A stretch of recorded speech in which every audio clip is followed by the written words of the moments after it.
குறைபாடுகள் தடுப்பு திட்டம்.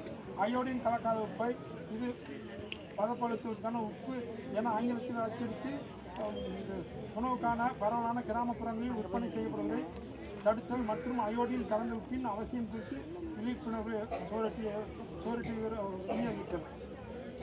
டாக்டர் முத்துலட்சுமி ரெட்டி மகப்பேறு நிதியுதவி திட்டம். டாக்டர் முத்துலட்சுமி ரெட்டி மகப்பேறு நிதியுதவி திட்டம் ஏழை கர்ப்பிணி தாய்மார்களுக்கு கர்ப்ப காலத்தில் சத்தான உணவுக்கு ஆகும் செலவினை மேற்கொள்ளும், கர்ப்ப காலத்தில் ஏற்படும் வருமான இழப்பை ஈடு செய்யவும், குறைந்த எடையுள்ள குழந்தைகள் பிறப்பதை தடுத்தல் மற்றும் ஏறுகால இரத்த சோகையை தவிர்க்கவும் ஆகிய புதிய நோக்கங்களுக்காக செயல்படுத்தி வருகிறது. இத்திட்டத்தில் பயன்பெற அரசு நிர்ணயம் செய்த அடையாள அட்டையினை வழங்க கர்ப்பிணி தாய்மார்கள் பயன்பெறுதல் தொடர்பாக விழிப்புணர்வு ஏற்படுத்தியது. பொது சுகாதாரம் மற்றும் நோய் தடுப்பு மருந்து துறை மூலம் செயல்படுத்திட்டு வரும் இதர திட்டங்கள் மூலம் கிராம மக்கள் பயனடையும் உறுதி செய்ய போதிய விழிப்புணர்வு வழங்குகிறது. தாய் சேய் நல பரிசு பெட்டக திட்டம் இளம் தாய்மார்கள் மற்றும் பிறந்த குழந்தையின் சுகாதாரம் மற்றும் ஆரோக்கியத்தை மேம்படுத்த அனைத்து அரசு மருத்துவமனைகளும் பிரசவிக்கும் தாய்மார்கள் சுகாதார நிலையங்களில் பிறக்கும் குழந்தைகளுக்கு வழங்கப்பட்டு வருகிறது. கிராமப்பகுதி வசிக்கும் வளர் இளம்பெண்கள் அரசு மருத்துவமனையில் பரிசோதிக்கும் தாய்மார்கள், சிறைச்சாலைகளில் பெண் கைது மனநல மருத்துவமனையில் உள்ள பெண் உள்நோயாளருக்கு ஆகியோருக்கு புதிய என்ற பெயர் இலவச சானிடர் நாப்கின் வழங்கப்பட்டு வருகிறது. மக்களை தேடி மருத்துவம்.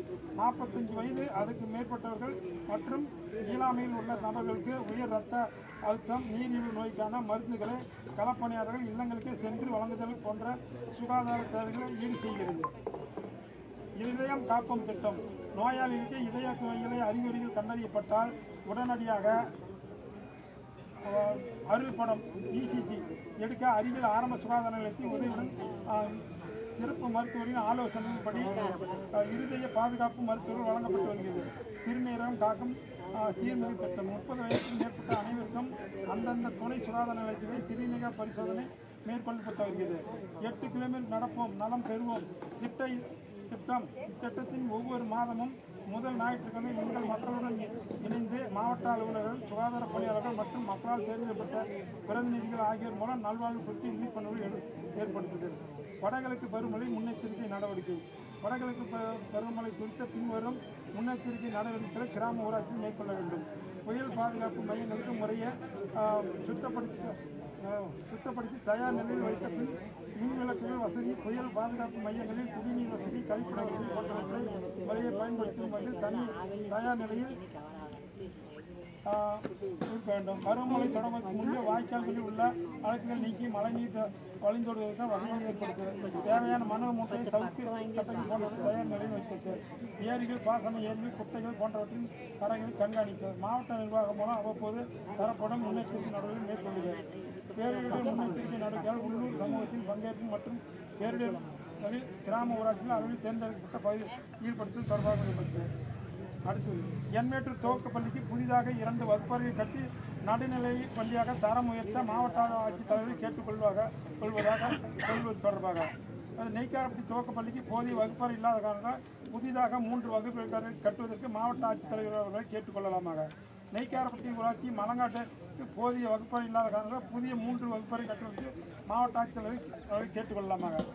அடுத்தது, நெய்க்காரப்பட்டி ஊராட்சி கொட்டணத்தான எது மாநகராட்சி கழிவு நீர் கலப்பதால் ஏரி மாசு அடைந்துள்ளது. இதனை தடுக்கும் வகையில் கழிவுநீர் கலக்காத வண்ணம் கழிவுநீருக்கு தனியாக கால்வாய் அமைத்து தர மாவட்ட ஆட்சித்தலைவர் அவர்களை கேட்டுக்கொள்ளலாமாக. நெய்க்காரப்பட்டி ஊராட்சிக்கு அருகில் உள்ள மாநகராட்சியுடன் நெய்க்காரப்பட்டி ஊராட்சி அருகில் உள்ள மாநகராட்சியுடன் இணைப்பது தொடர்பாக அறிவிப்பு வெளியாகியுள்ளது. நெய்க்காரப்பட்டி ஊராட்சியில் சுமார் 17,500 மக்கள் தற்போது வசித்து வருகிறார்கள். மகாத்மா காந்தி தேசிய ஊரக வேலைவாய்ப்பு திட்டத்தில் 1913 குடும்பங்கள் பதிவு செய்து இதன் மூலம் 2136 நபர் பயனடைந்துள்ளார்கள். இவ்வூராட்சியில் மாநகராட்சியுடன் இணைத்தால் இவர்கள் வாழ்வதான கேள்விக்குறியாகும். மேலும் இவ்வூராட்சியில் பிரதான தொழில்களாக விவசாயம் மற்றும் கைத்தறி தொழில் நடந்து வருகிறது. இவர்களுக்கு தற்போது கிடைத்து வரும் அரசு தொழில் தொடர்ந்து கிடைக்க ஏதுவாக நெய்க்காரப்பட்டி ஊராட்சியை தொடர்ந்து ஊராட்சியாகவே செயல்பட அனுமதிக்குமாறு மாவட்ட ஆட்சித்தலைவரை கேட்டுக்கொள்ளாமல் தீர்மானிக்கப்படுகிறது.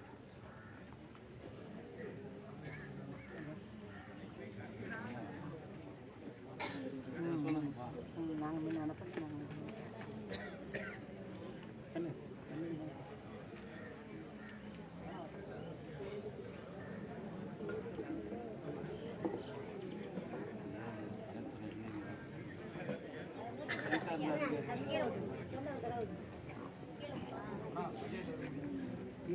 துறை சார்ந்த அதிகாரி கேட்குறாங்க, ஏதாவது சொல்கிறாங்க. சுகாதாரத்துறை ஏதாவது சொல்கிறீங்களா?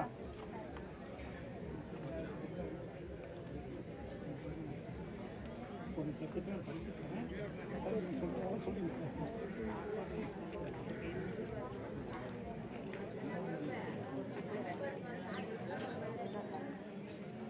அனைவருக்கும் வணக்கம். கொல்லம்பட்டி ஹாஸ்பிட்டல் டாக்டர், எல்லாருக்கும் தெரிஞ்சுன்னு நினைக்கிறேன். இப்போ வந்து பொது சுகாதாரத்தை பற்றியும் மருத்துவத்துறையில் பொது சுகாதாரத்துலையும் மருத்துவத்துறையிலையும் என்னென்ன திட்டங்கள் இருக்குது கவர்மெண்ட் அரசாங்க சம்பந்தம்.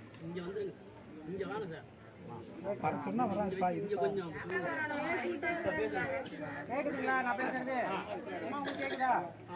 சரி, ஒன்றும் இல்லை, 2-3 திட்டங்கள் பற்றி மட்டும் சொல்கிறேன். என்னென்ன திட்டங்கள் இருக்குது, ஏன்னா நம்ம மக்களுக்கு நிறைய திட்டங்கள் நடந்துட்டுருக்கு, நிறைய பேர் தெரியாது.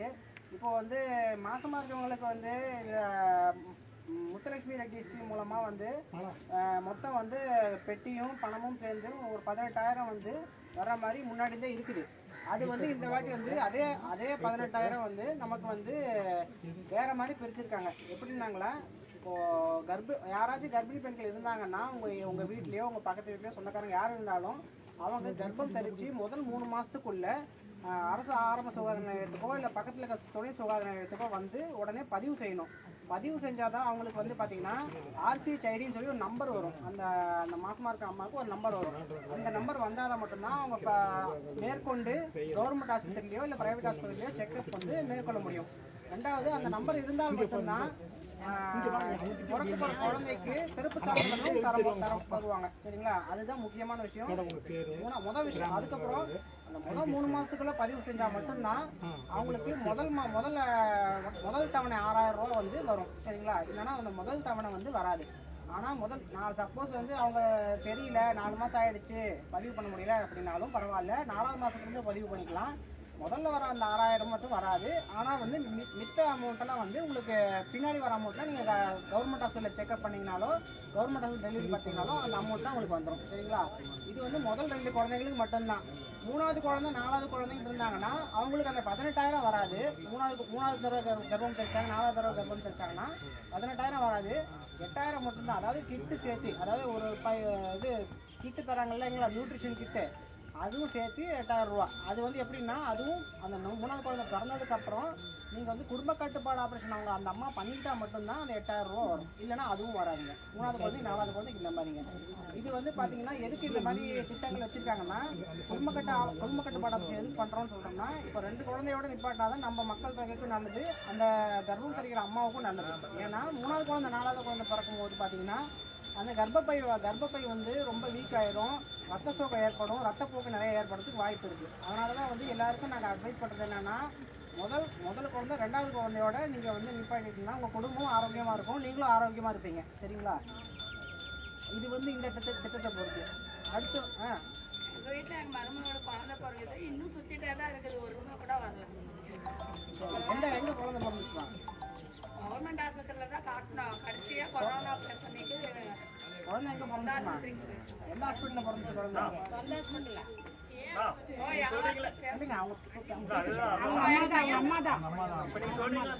எவ்வளவு கொடுத்தா சேரலாம்? எவ்வளவு கொடுத்தா திட்டத்துல சேரலாம்?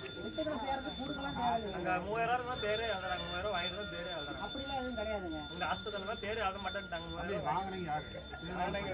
நர்ஸுனா இப்ப வேற இடத்துக்கு போயிட்டாங்க, பேரே எழுத மாட்டேன்னு சொல்லிட்டாங்க. 3000 கொடுத்தா பேரு 2 வருஷத்துக்கு மறுபடியும் 1 ரூபா கூட ஏறவே இல்லை. மறுபடியும் வந்து கேட்டதுக்கு அவங்க இதுல டெல்லிக்கு போயிடுச்சு, டெல்லி மோடி போட்டதுதான் அதான் சார். இன்னைக்கு போய் கேட்டாலும் அது சுத்திட்டு இருக்குதுன்னு தான் போன் காட்டுறாங்க, பேரு சுத்திட்டே இருக்குது. அதுதான்மா. யார் உங்க பொண்ணா உங்க மருமகளா? எங்க பையன் அவங்க பொண்டாட்டிக்கு. உங்க மருமகளுக்கு குழந்தை பிறந்திருக்கு இல்லைங்களா? உங்க மருமகளுக்கு எந்த ஹாஸ்பிட்டல்ல குழந்தை பிறந்துச்சு? பள்ளிமுருகன் ஆஸ்பத்திரியில பிறந்த தனியார் காட்டினது பூரா இங்க கடைசி டைம்ல டெலிவரி ஆகாது, GH போன்னு சொல்லிட்டாங்க. அப்பெல்லாம் அந்த கொரோனா பேஷண்ட் எல்லாம் அதனால நாங்க வந்தா முதல் தவணையெல்லாம் எதுவும் வரலையா உங்களுக்கு? எதுவுமே வரல, 1 ரூபா கூட வரல. சரி நீங்க ஹாஸ்பிட்டலுக்கு வாங்க நான் தண்ணியா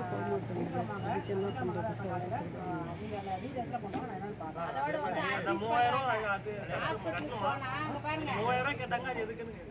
ஹாஸ்பிட்டலுக்கு போனா நீங்க சொந்தமா கிளினிக் வச்சிருக்கோம் நீங்க அங்க வாங்க பயப்படுத்துறாங்க பார்க்க மாட்டேங்கிறாங்க எந்த ஹாஸ்பிட்டல் தான் நான் டிச்சில தண்ணியே போக மாட்டேங்கண்ணா ஒண்ணு கேக்குறாங்கன்னா ஒண்ணு முடிச்சு வெளியே பாக்குறாங்க பார்க்க மாட்டேங்கிறாங்க உடனே ஜிஹெச் அனுப்புறாங்க இல்லைன்னு வச்சுக்கோங்களேன் அது இவங்க கிட்ட சொல்றது இல்ல அவங்க கிட்ட நான் சொல்றேன். பொதுவா வழி வரப்போ கேட்கவே மாட்டாங்க தீர்வு சொல்ல முடியாது.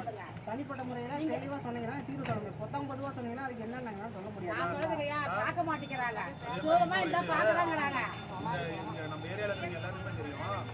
இப்ப நம்ம ஏரியாவில் யாரோ ஒருத்தர் இறந்துட்டாங்கன்னா அரசு குப்பையானது அந்த உடலை எரிக்கிறதுக்கு போனோம்னு வச்சுங்களேன், அதில் ஒரு அப்ளிகேஷன் தராங்க. அந்த மின்மையானது அதில் வந்து டாக்டர் கவர்மெண்டால் அப்ரூவ் ஆன டாக்டர் எழுதப்படும் எல்லாரும் தெரியும்.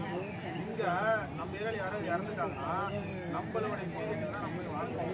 வாங்கும்போது இறந்தப்பட்டாலே டாக்டர் கையில் போட ஏன் போட மாட்டேங்கிறாங்க ஆஸ்பத்திரி வந்தா இங்கே கிளம்புறாங்க, பிரைவேட் கிளம்புறாங்க சொல்றீங்க. பார்க்க மாட்டேங்கிறாங்க உடனே அனுப்பிச்சு விட்டுறாங்க தூரமா இருந்தா பாக்குறாங்க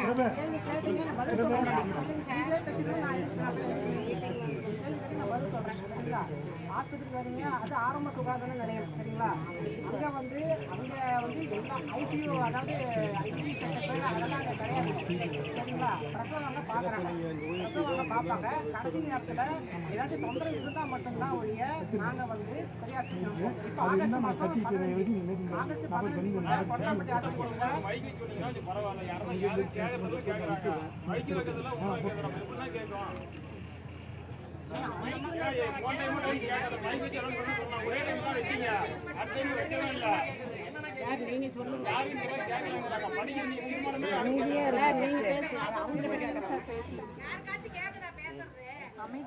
எல்லாருமே வந்து அமைதியா அனுப்புறது இல்லைங்க. கொல்லாம்பட்டி ஆஸ்பத்திரியில கடந்த 15 நாள்ல 6 பிரசவம் பார்த்துருக்காங்க சரிங்களா. 6 பிரசவம் நடந்திருக்கு, கொல்லம்பட்டி ஆஸ்பத்திரியிலே நடந்திருக்குங்க. ஆனா வந்து ஒரு 7-8 பேர் கிட்ட வந்திருக்காங்க பிரசவத்துக்கு. அதில் 6 பேர் பிரசவம் பார்த்து 2 பேருக்கு வந்து கொஞ்சம் வந்து ரத்த போக்குறதுனாலையும் ப்ரெஷர் அதிகமாக இருக்கிறதுனாலையும் வந்து அந்த டைம்ல வந்து இங்கே பிரசவம் பார்த்தா வந்து ப்ரெஷர் அதிகமாச்சுன்னா வந்து அம்மாவுக்கு வலிப்பு விடணும், வலிப்பு வர வாய்ப்பு இருக்கு சரிங்களா. பிறக்க போகிற குழந்தைக்கு மூச்சு தங்க வர வாய்ப்பு இருக்கு. அதுக்கு மேல் சிகிச்சைக்கு நாங்கள் முன்னாடி முன்கூட்டி அந்த மாதிரி ஆயிரக்கூடாதுங்கிறதுக்கு நாங்கள் அனுப்புகிறோம். அது ஆனதுக்கப்புறம் அனுப்பிச்சு இங்கேருந்து ஆம்புலன்ஸ் வர வச்சு அங்கேருந்து இங்கேருந்து அனுப்பிச்சா டிலே ஆகும். அதனால வந்து இப்போ அம்மாவுக்கும் குழந்தைக்கு பாதிப்பு இருக்கும். அந்த ஒரு காரணத்துக்காக மட்டும்தான் நாங்கள் வந்து எல்லாத்துக்கும் ரெஃபர் கொஞ்சம் பேருக்கு ரெஃபர் பண்ணுறோம் சரிங்களா. அதனால இங்கே இங்கே முடிஞ்சாலும் சிகிச்சை இருக்குது. எங்களுக்கு என்னென்ன வசதிகள் கொடுக்கப்பட்டிருக்கோ அது எல்லாமே உங்களுக்கு வந்து நாங்கள் அளிக்கிறதுக்கு தயாராக தான் இருக்கோம், கொடுத்துட்டு தான் இருக்கோம் சரிங்களா. அதுக்கு மேற்படி எங்களால் முடியாத பட்சத்தில் மட்டும்தான் அதாவது இங்கே அதுக்கு உண்டான மருந்து மாட்டாங்க. பார்க்க மாட்டேங்கிறாங்க நைட் டைம்ல டாக்டர் இருக்க மாட்டாங்க. இருந்தாங்க அந்த மாதிரி இருக்கு வைங்க. வந்து இருந்தாங்க நல்லா பார்த்தாங்க. இப்போ வந்து இப்போ 2-4 வருஷம் அந்த மாதிரி பார்க்க மாட்டேங்கிறாங்க. நல்லா பார்த்துக்கிட்டாங்க. என்ன பாருங்க நைட் டைம்ல நல்லா வந்து முடியாம அமுச்சு விட்டுறாங்க. சின்ன பிள்ளைங்களா போடுறீங்க, அவங்க வந்து முடியெல்லாம் அமுச்சு விட்டுறாங்க. ட்ரைனிங் போய் உடனே வேலைக்கு வராங்களா அவங்கள போடுறீங்க, அவங்க வந்து அமுச்சு விட்டுறாங்க. கொஞ்சம் நல்லா பழகிறவங்களா கொஞ்சம் நல்லா ட்ரைனிங் எடுத்துவீங்களா கொஞ்சம் பெரிய ஆளுங்களா பார்த்து போடுங்க. ஏரியா நான் போடுறது இல்லைங்க. அதெல்லாம் மேல நான் வந்து எனக்கு அது அதிகாரமே சரி சொல்லுங்க. எல்லாரும் கேட்கறாங்கன்னு சொல்லுங்க சார். நீங்க எல்லாருமே வந்து படிச்சுட்டு அதுக்குண்டான வேலை தகுதியானவங்க தான். தகுதி இல்லாம கம்ப்ளைண்ட்லாம் வந்த கிடையாது. அந்த மாதிரி வந்துட்டு அவங்க முடியாம அனுப்பிச்சாங்கன்னா என்னோட அனுமதி இல்லாம அவங்க அனுப்ப மாட்டாங்க. நாங்க இல்லைனாலும் என்ன கேட்டுட்டு அனுப்புவாங்க. என்னோட அனுமதி இல்லாம யாருமே வந்து அனுப்ப மாட்டாங்க. எனக்கு போன் பண்ணி நான் எல்லாத்தையும் கேட்டுட்டு ராத்திரி நேரத்தில் சொல்றேன். பகல் நேரத்தில் நான் இங்கே இருப்பேன். ராத்திரி நேரத்தில் வந்து எனக்கு என்னோட அனுமதி கேட்டு தான் அனுப்புவாங்க. நான் சொல்லி தான் அனுப்புறாங்க. இல்லை அவங்களே அனுப்ப மாட்டாங்க. நான் சொல்லவும் இல்லை, நான் அனுப்புவான்னு சொல்லி வச்சிருக்கேன் சரிங்களா. அதெல்லாம் நீங்கள் அதை பற்றி சந்தேகப்பட வேண்டாம். எல்லாமே என்னோட அனுமதியோட தான் அனுப்புது. நீங்கள் எதாவது நீங்கள் ஆஸ்பத்திரிக்கு வந்து என்கிட்ட கூட டேரெக்டாக உங்களுக்கு தனிப்பட்ட முறையில் வேறு ஏதாவது சொல்கிறதுனால என்கிட்ட டேரெக்டாக வந்து கேட்கும் சரிங்களா. சார் உங்களுக்கு அடுத்து வந்து இந்த இறப்பு சான்றிதழ் பற்றி அவர் சொன்னார். அதாவது என்னன்னா நெய்க்காரப்பட்டி ஊராட்சியும் சரி எந்த ஊராட்சியாலும் சரி சேலம் மாவட்டத்தில் எங்கே இருந்தாலும் சரி ஒருத்தர் வந்து உடல்நல குறைவால் இல்லை அந்த மாதிரி எதை தொந்தரவாக இருந்தாலும் சரி அவங்க இறந்து போயிட்டாங்கன்னா அவங்கள வந்து அடக்கம் பண்ணுறதுக்கு முன்னாடி ஃபார்ம் 4A அதாவது வீட்லயே இறந்து போயிட்டாங்கன்னா ஃபார்ம் 4A அப்படிங்கிறது அதோட இறப்பு சான்றிதழ் சொல்லுவாங்க. வீட்டில் இறந்து போனால் அதுக்கு ஃபார்ம் 4A ஃபில் பண்ணணும். அது வந்து பார்த்தீங்கன்னா ஒரு மருத்துவர் வந்து அந்த ஃபார்ம் 4Aல அவங்க இறந்ததுக்கான காரணம் என்ன அப்படின்னு சொல்லி அதில் எழுதி கொடுக்கணும். இறந்ததுக்கான காரணம், முக்கிய காரணம், அப்புறம் அசோசியேட்டட் ரீசன் சொல்லி கூட வேறு ஏதாவது காரணம் இருந்துச்சுன்னா அதையும் எழுதி கையெழுத்து போட்டு சர்டிஃபிகேட் பண்ணணும். அதுதான் வந்து டெத் சர்டிஃபிகேட் ஃபார்ம் 4A. சரிங்களா? இது வந்து பார்த்தீங்கன்னா ஃபார்ம் 4Aங்கிற பட்சத்தில் அந்த டாக்டர் வந்து ஃபஸ்ட்டு அந்த பேஷண்ட்டுக்கு ட்ரீட்மெண்ட் பார்த்துருக்கணும். ஒன்று ட்ரீட்மெண்ட் பார்த்துருக்கணும். சப்போஸ் அந்த பேஷண்ட் வந்து அந்த டாக்டர் ட்ரீட்மெண்ட் போகல, வேறு எங்கேயும் ப்ரைவேட்டில் போயிருந்தாங்க அப்படிங்கிற பட்சத்தில் ப்ரைவேட் ஹாஸ்பிட்டலில் எங்கே ட்ரீட்மெண்ட் போயிருந்தாலும் சரி, அந்த ட்ரீட்மெண்ட் போன சீட்டை எங்கள்கிட்ட காமிச்சாங்கன்னா அவங்களுக்கு என்ன தொந்தரவுன்னு எங்களுக்கு தெரியும். ஏன்னா வந்து அந்த டெத் சர்டிஃபிகேட்டை பொறுத்த வரைக்கும் ஃபார்ம் 4A வந்து நாங்கள் என்ன காரணம், இறந்ததுக்கான காரணம், அதாவது மெடிக்கல் டேர்ம்ஸில் வந்து நாங்கள் ஃபில் பண்ணோம். மெடிக்கல் டேர்ம்ஸை ஃபில் பண்ணோம்னா எங்களுக்கு இருந்தாலும் மட்டும்தான் நாங்கள் ஃபில் பண்ண முடியும். உடம்பு சரியில்லை, ரொம்ப நாளாக உடம்பு சரியில்லை, இறந்துட்டாங்க, ஓகே அதெல்லாம் இருக்கட்டும். ஆனால் வந்து உடம்பு சரியில்லாமல் இறக்கிறதுக்கு நிறைய காரணங்கள் இருக்குது. ப்ரெஷர் பார்த்தாலும் இருக்கலாம், சுகர் வந்து இருக்கலாம், பக்கவாதம் இருக்கலாம், நிறைய காரணம் இருக்குது. இல்லை வந்து உள்ள கிருமி போய் இறக்கலாம். அது வந்து உங்களால் கண்டுபிடிக்க முடியாது. அது வந்து பார்த்தீங்கன்னா சொல்கிறேன், பிரைவேட் ஹாஸ்பிட்டல்லையோ சரி, ஜிஹெச்லையும் சரி, எந்த டாக்டர்கிட்ட நீங்கள் செக்அப் பண்ணிட்டீங்களோ அந்த டாக்டர்கிட்ட நீங்கள் காமிச்சு அதை வாங்கிக்கலாம். சப்போஸ் அந்த டாக்டர் போடலன்னா அந்த ட்ரீட்மெண்ட் பார்த்த ஃபார்மு, மாத்திரை மருந்து எழுதி கொடுத்த ஃபார்மு, அதில் வந்து ஜிஹெச்சில் கொண்டு வந்தீங்கன்னா அதை பார்த்துட்டும் போடலாம். பட் அது ஹாஸ்பிட்டலையும் சரி, வேறு எந்த ஹாஸ்பிட்டலையும் சரி டாக்டர் போடலாம். ஓவர்டே ஆகணுங்கிறது கட்டாயம் கிடையாது. இதுதான் வந்து டாக்டர் பொறுத்த வரைக்கும் அவங்க வந்து அவங்களுக்கு சந்தேகம் இருந்துச்சு, அந்த மாதத்தில் சந்தேகம் இருந்துச்சுங்கிற ஒரு பட்சத்தில் அவங்க வந்து கட்டாயமாக அந்த இறந்து போன மனிதருக்கு சான்றிதழ் கொடுத்தாகணும். சந்தேகம் இருந்துச்சுன்னா அதை கொடுத்தாகணுங்கிற கட்டாயம் கிடையாது. இதுதான் ரெண்டாவது விஷயம்.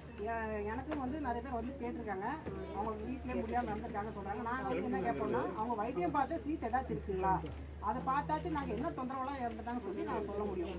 வீட்லேயே வச்சு பார்த்துட்டு இறந்துட்டாங்கன்ற பட்சத்தில் எங்களுக்கு வந்து, அதாவது மருத்துவர்களுக்கு வந்து நான் என்னைய மட்டும் சொல்ல, மற்ற மருத்துவரும் சொல்கிறேன், அவங்களுக்கு திட்டவட்டமாக கையெழுத்து போட மாட்டாங்க. ஏன்னா கையெழுத்து போட்டாங்க அப்படின்னா உங்களுக்கு தெரியும், நீங்கள் நல்லா தான் பார்த்துக்கிட்டீங்க, தெரியாமல் உங்கள் உடம்பு சரியில்லாமல் இறந்துட்டாங்க. ஆனால் எல்லாருமே அப்படி இருக்க மாட்டாங்க. யாராவது ஒரு 100 பேரில் ஒருத்தர் 2 பேர் வந்து கொஞ்சம் வந்து வேற மாதிரி கூட இருந்திருக்கும். அது வந்து இயற்கை தான். அதனால வந்து என்ன பிரச்சனை ஆகும்னா, இந்த மாதிரி பிரச்சனை ஆகி விஷயம் வந்து போலீஸ்க்கோ கோர்ட்டுக்கோ போச்சுன்னா நாங்களும் பொறுப்பு. சரிங்களா? நீங்க வந்து பொறுப்பு, நாங்களும் பொறுப்பு. எங்க கிட்ட என்ன கேட்பாங்கன்னா, எதுக்கு கையெழுத்து போட்டீங்க, நீங்க வந்து வைத்தியம் பார்த்தீங்களா, நீங்க வந்து வைத்தியம் பார்த்தீங்களா, வைத்தியம் பார்க்காம எப்படி நீங்க கையெழுத்து போடலாம் சொல்லி இது உண்மையாவே நடந்திருக்கு. கோர்ட்ல வந்து ஜட்ஜி கேட்டிருக்காரு, என்னன்னா வைத்தியம் பார்க்காம எதுக்கு கையெழுத்து போட்டீங்க, உங்களுக்கு அபராதம் கட்டுறோம், உங்களுக்கு 3 மாதம் சஸ்பெண்ட் பண்றோம் அப்படின்னு சொல்லி டைரக்டாவே நடந்துருக்குங்க. இதனால தான் நாங்கள் கையெழுத்து போட மாட்டோம்னு சொல்லலை.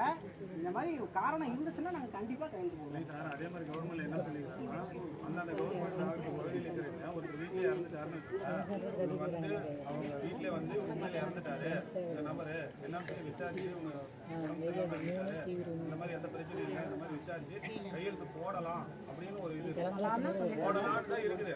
ஆனால் யாருமே வந்து எந்த டாக்டர், நான் எனக்கு தெரிஞ்சு இது வரைக்கும் இந்த ஹாஸ்பிட்டல் ஒரு டாக்டர் கையெழுத்து போட்டது இல்லை. அந்த கையெழுத்து வாங்குறதுக்கு இங்கே பாருங்க, இங்கே எத்தனை பேர் இருக்கிறாங்க.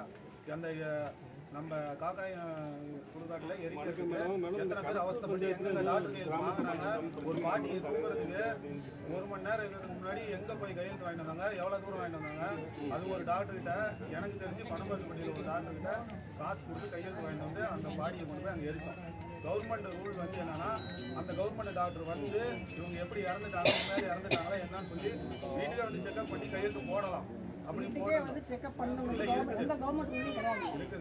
ஆனால் நீங்கள் போடுறது இல்லை, அழுக்கடிக்கிறீங்க.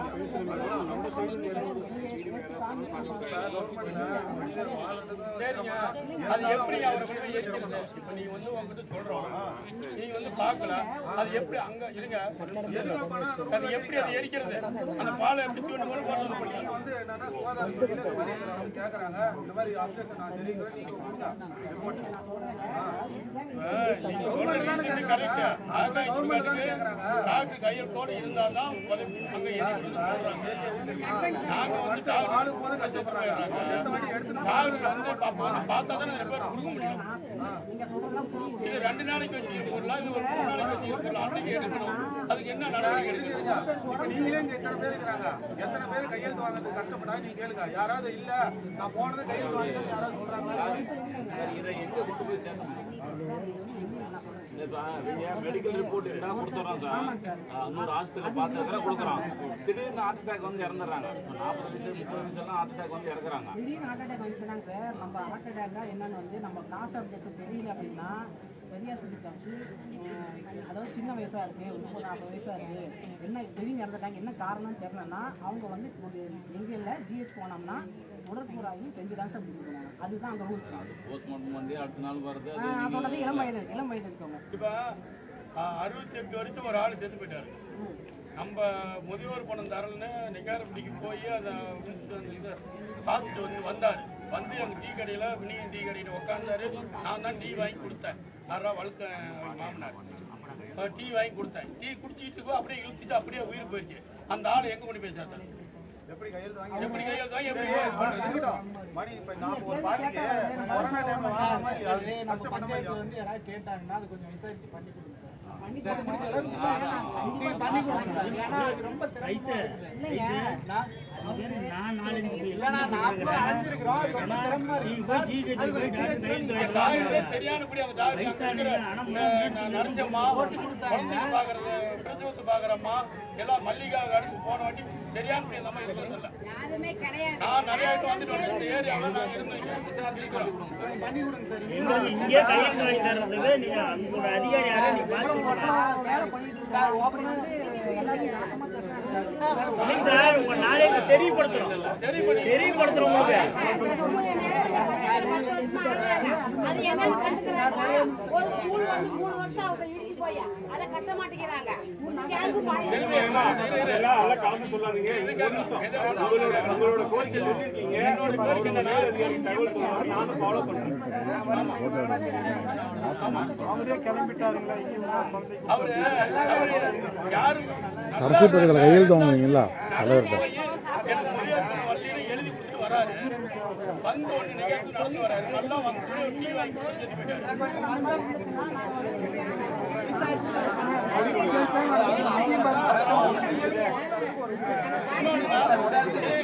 நம்ம சீதாராமன் ஒருத்தர் அப்பா அது இல்லை தீர்மானத்தை அந்த பக்கம் பின்னாடி தான் இருக்கு. நம்ம அப்படி இருங்க அண்ணா. ஆமாண்ணா அது கடைசி பக்கம் போட்டா பிடிக்கணுண்ணா. அண்ணா தீர்மானத்தை போட்டா பிடிக்கணும்.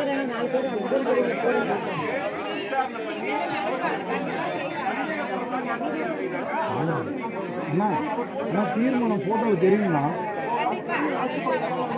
பணம் வாங்கிட்டு கையில் வாங்கிட்டு செய்வாங்க. இந்த கடையில் சொல்றேன், டாக்டர் சொல்லல, அந்த இது ஒன்று வச்சுக்கலாம். பண்ணி எடுத்தாலும் இதுக்கு முடியாது. சிகேஜி கொண்டு போங்கிறீங்க, கொண்டு போறாங்க. அதுதான் நான் பகல்ல மாற்றேன். இப்பதான் கொஞ்ச நாள் இந்த ஆஸ்பத்திரி நாங்களும் தலைவரும் தேமுதிக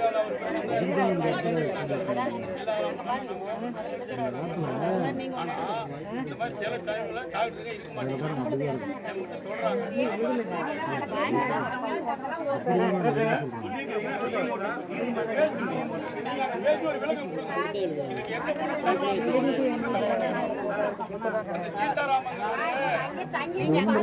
கண்டினியூ எழுதிக்கலாம்.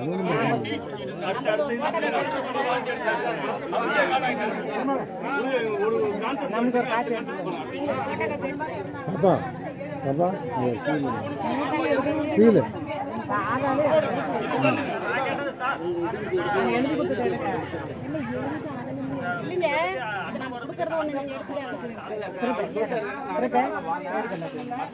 சீலு சீலு சீலு சீலு காசு வாங்குற நாளைக்கு போங்க. எனக்கெல்லாம் நான் பொதுவா காசு அப்படியே போவாங்க. நாங்களும்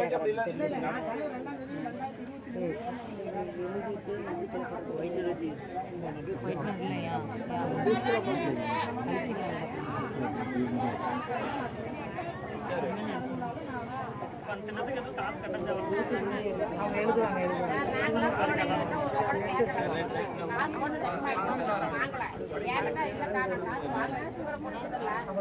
ஏன்னா இப்ப இருக்கிற பொண்ணு மேல இருக்கிறாங்க பாரு, நாங்க கொடுத்த ஒரு 1000 ரூபாய் இல்ல வேண்டாம் இல்ல நீங்க கொடுக்கவும் தேவையில்லை இல்ல சொன்ன ஒரு கொடுத்ததுக்கு வேண்டாம் வேண்டாங்க சொல்லிருச்சு எனக்கு கேட்டா அதாவது என்னன்னா இது வந்து சில பிரச்சனை இங்கதான் தெரியுது. இது வந்து பாத்தீங்கன்னா உங்களுக்கு நான் சொல்லதான் வந்திருக்கேன். இந்த மாதிரி நீங்க பிரச்சனை சொல்றீங்க, அது என்ன காரணம் எடுத்து சொன்னா உங்களுக்கு தெரியும். அதுக்கப்புறம் வந்து நீங்க அந்த மாதிரி எதுவும் சொல்ல மாட்டீங்க. ஏன்னா வந்து இது வந்து ஒரு தப்பான சிஸ்டம் தகவல் பரிமாற்றம் இந்த மாதிரி கிராம சபை போடுறது நடந்தா மட்டும்தான் வந்து இந்த மாதிரி சார் இந்த நியாயத்தை நீங்க மேல கொண்டு போய் இந்த மாதிரி கேட்கறாங்க பொதுமக்கள், அவங்களுக்கு மேல அதிகாரி உங்க கையெழுத்து போட கொடுப்பாங்களா? அந்த நியாயத்தை அங்க சொன்னா தானே குறைய சொன்னா தானே உங்களுக்கு ஒரு அதிகாரம் கொடுப்பாங்க, பார்த்து கையெழுத்து போடணும். அதுதான் உங்களுக்கு தெரிய வைக்கணும். அப்புறம் இது வந்து பாத்தீங்கன்னா இது ஒண்ணு. ரெண்டாவது வந்து பாத்தீங்கன்னா இந்த நெய்க்காரப்பட்டி மக்கள் நலச்சங்கம்னு ஒரு என்ஜிஓ வந்து இந்த லேக்லயும் அந்த ஏரியிலையும் பக்கத்துல இருக்கிற போர்வெல்லா அங்கேயும் வந்து நீர் எடுத்து ஆய்வு பண்ணியிருக்காங்க. அந்த ஆய்வுப்படி பார்த்தீங்கன்னா இந்த நீரில் வந்து ஈக்கோலை, அதாவது ஒரு கிருமி, நம்ம ஈக்கோலைங்கிறது ஒரு பாக்டீரியா கிருமி. அந்த கிருமி வந்து தண்ணியில் ரொம்ப அதிகமாக இருக்கிறனாலையும் தண்ணி ரொம்ப மாசுபட்டு மாதிரியும் ரிப்போர்ட் வந்துருக்குங்க. இது வந்து அவர் இப்போ காலையில் தான் என்கிட்ட கொடுத்தாரு. நான் வந்து இன்னும் ஃபுல்லாக படித்து பார்க்கல. நான் வந்து பார்த்த வரைக்கும் சொல்கிறது என்னன்னா, நான் பொதுவாக சொல்கிறேன், இந்த மாதிரி நீர்நிலைகள் வந்து நம்ம தான் பராமரிக்கணும். ஏன்னா நம்ம இடத்துல தான் இருக்குது, சரிங்களா? நம்ம பராமரிக்காமல் விட்டோம்னா இந்த நீர்நிலைகளில் பாதிப்பு ஏற்பட்டு இதில் வந்து மாசு விஷவாயு அது மாதிரி நிறைய வெளியே வருங்க. அது மாதிரி வந்துச்சுன்னா ஏற்கனவே ஏரியிலே நிறைய மீன் செத்து போயிருக்கு இதில் போட்டிருக்கு. அதனால் வந்து இந்த மாதிரி வந்துச்சுன்னா நம்மளுக்கு தான் பிரச்சனை, சரிங்களா? ஆஸ்பத்திரி வரைக்கும் எல்லாருக்கும் பிரச்சனை தான், சரிங்களா? அதனால் வந்து முடிஞ்ச அளவுக்கு இந்த நீர்நிலைகள் எல்லாரும் பராமரிங்க. இந்த நீர்நிலை யாரும் யூஸ் பண்ணுவீங்களா?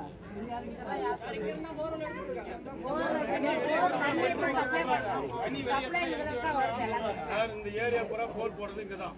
இந்த போர் தண்ணி எடுத்தாலும் போர் தண்ணி பாருங்க, அந்த போர்ல வர தண்ணி மஞ்சளாவே இருக்கும். போர் தண்ணி எடுத்தாலும் நீங்க எல்லா தண்ணியும் வந்து நல்லா காய்ச்சி கொதிக்க வச்சு அதுக்கப்புறம் குடிங்க, ஆற வச்சு குடிக்க முடியாது. குடிக்க முடியாது.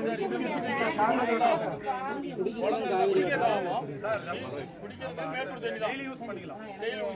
காலையில தான் அவங்க சொன்னாங்க, சார் நான் உங்களுக்கு கொடுத்துட்றேன் இருக்கா, சரி நான் பார்த்து கலெக்டர் வந்து ஏறி பாட்டு போயிட்டாங்க சார். நாங்களும் கலெக்டர் வரைக்கும் எல்லாருமே கொடுத்தாங்க. 5 வருஷமா இது தீர்மானம் ஒவ்வொரு தீர்மானம் வச்சாச்சு. நைட்டு 10 மணிக்கு கொண்டு போய் தோட்டிப்பாறையில் டெஸ்ட் எடுத்தோம். எடுத்துட்டு போனது தான். அதுக்கு பிற்பாடு எந்த இதுவும் வரல. இது வந்து நீங்கள் எல்லாம் சொல்லிட்டீங்க. நான் ஒன்றே ஒன்று சொல்லணும்னு ஆசைப்பட்றேன். நான் 2023 ஒரு சுமார் ஒரு 1.5 வருஷமாக இந்த ஹாஸ்பிட்டலில் வேலை பார்த்துட்டு இருக்கேன். நான் காலையில் வந்துட்டு சாயந்தரம் கிளம்பிடுவேன். ஏன்னா என் டியூட்டி டைம் அவ்வளோதான்.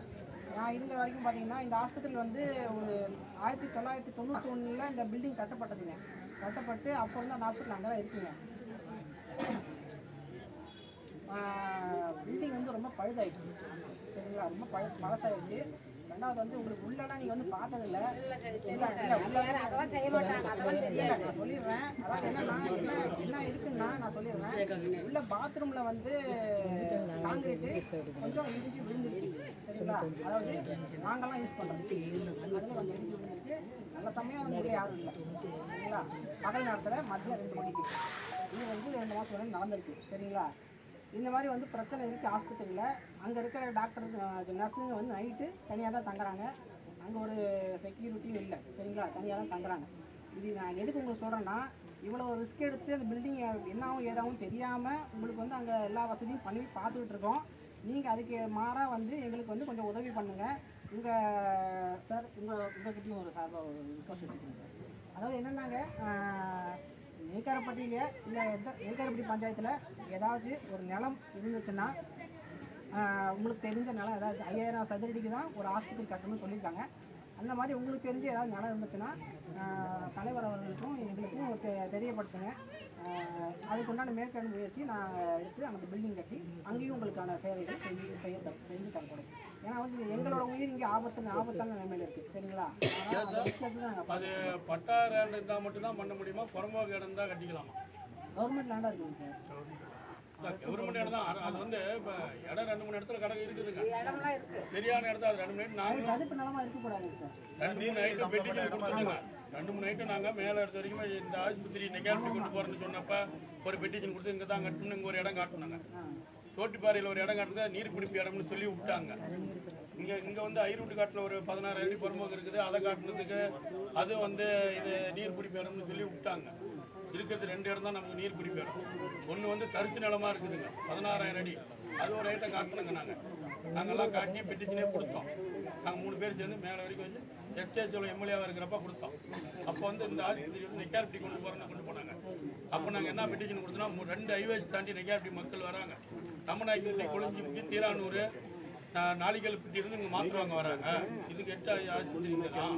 இதை வந்து நீங்கள் 3 ஹைவேஸ் தாண்டி கொண்டு போனால் எப்படிங்க நம்ம வயசானிகளாம் வருவாங்க, வர முடியாதுன்னு சொல்லி நான் பெட்டிஷன் கொடுத்து இந்த மாதிரி இடத்தையும் காட்டி எழுதி கொடுத்தோம். அதுக்கு உண்டான அதிகாரிகளாம் வந்து பார்த்தாங்க. அது சில நாய் நடந்து நின்று போச்சுங்க. இப்போ இடம் இருக்குது, நாங்கள் அந்த இடத்த காட்டுறோம். உங்களால் அதை எடுத்து கட்ட முடிஞ்சா ரோடு பெரிய ரோடு 25 அடி ரோடு நேராக ஆம்புலன்ஸ் முடிச்சு எல்லாமே வரும். சந்து சந்தாலாம் இல்லைங்க. அந்த இடத்த பாருங்க, முடிஞ்சா கட்டி கொடுங்க. இருக்கிற அதிகாரி இடத்த பாருங்க. இல்லைங்க, உங்க டிடி மூலியமா எல்பிஎஸ் கொடுக்க சொல்லுங்க, கலெக்டரேட் கொண்டு கொடுக்கலாம். நிலம் மாறுதல் பண்ணுங்க, உங்க டிபார்ட்மெண்ட் மாத்தணும். அது என்ன லேண்ட் பார்த்துட்டு தான் மாற்றணும். ஃபர்ஸ்ட் பாருங்க, அது ஓகேன்னு பார்த்துட்டா உங்க டிடி மூலியமா ப்ரப்போஸ் சொல்லுங்க. நாங்க ஃபைல் ரெடி பண்ணி அனுப்புறோம். உங்க பேருக்கு மாறிடும். அது ஃபர்ஸ்ட் உங்க சூட்டபிளான லேண்ட் எதுன்னு பாருங்க. இப்போ இந்த ஊர்னா இந்த ஊர்லயே தான் ஹாஸ்பிட்டல் எடுக்கணும், அப்படிதானே?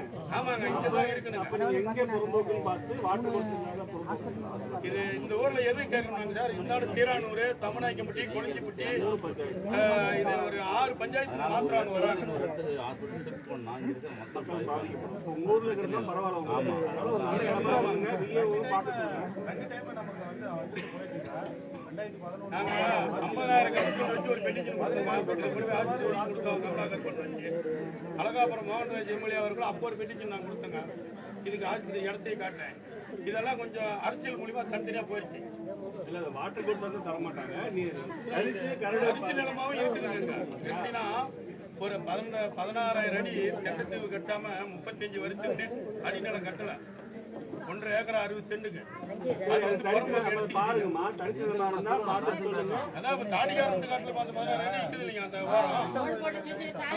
இல்லையா தென்னை மரம் இன்னும் வாங்கல, எழுதி மட்டும் தான் கொடுத்து நாங்க பாத்துட்டு தாங்க. யூஎல்டில வருது, அதெல்லாம் பண்ண முடியாது. அதுல பண்ண முடியாது. அது பட்டாளம் தான். அது பட்டாளம் தான் அப்படி வரும்.